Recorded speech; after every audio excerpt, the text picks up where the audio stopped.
Siyempre, excited ako. Matagal ko nang gustong gawin.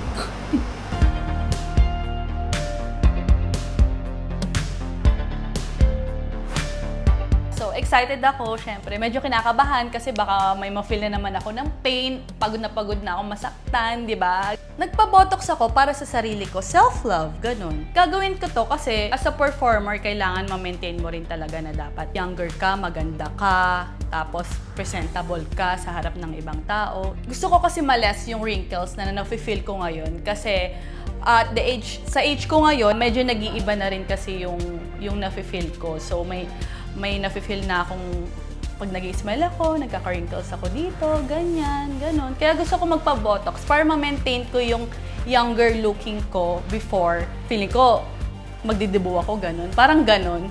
So hi guys, I'm Doc Ruth. I'm an ENT and a facial plastic surgeon. So this afternoon, we will be doing a Botox procedure to Ma'am Amina.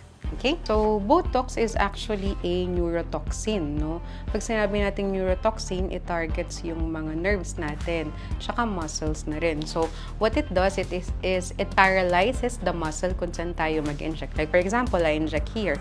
Hindi nagagalaw ito, okay? And, kaya dapat yung mga landmarks natin specific and balanced, no?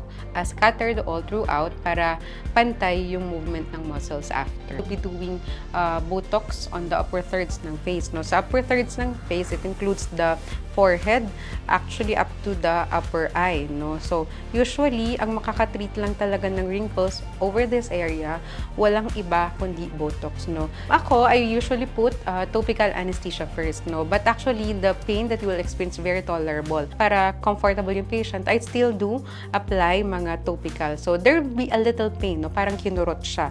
Pero very, very minimal.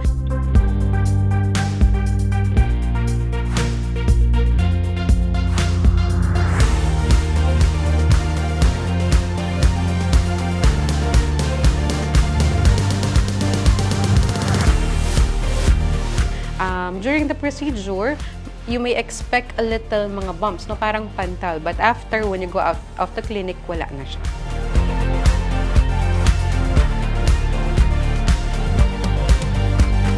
This is actually called a lunch break procedure. Napakabilis nang gawin, no? Kung hindi tayo mag-anesthesia, siguro we'll finish around 5 to 10 minutes. But if with anesthesia, it will take about 30 minutes. Final results, set in muna, it will start to take in at 3 days. Then on the second week, final result na yun.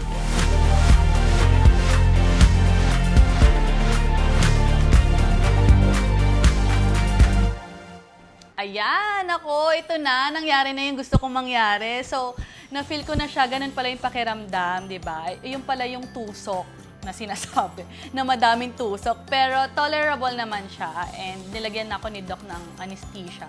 May konting pain, may part na masakit, pero okay lang naman kasi sabi ni Doc, ano lang naman daw yun, may part talaga na siguro yung mga maninipis na balat ko, dito yung sa part na kaliwa.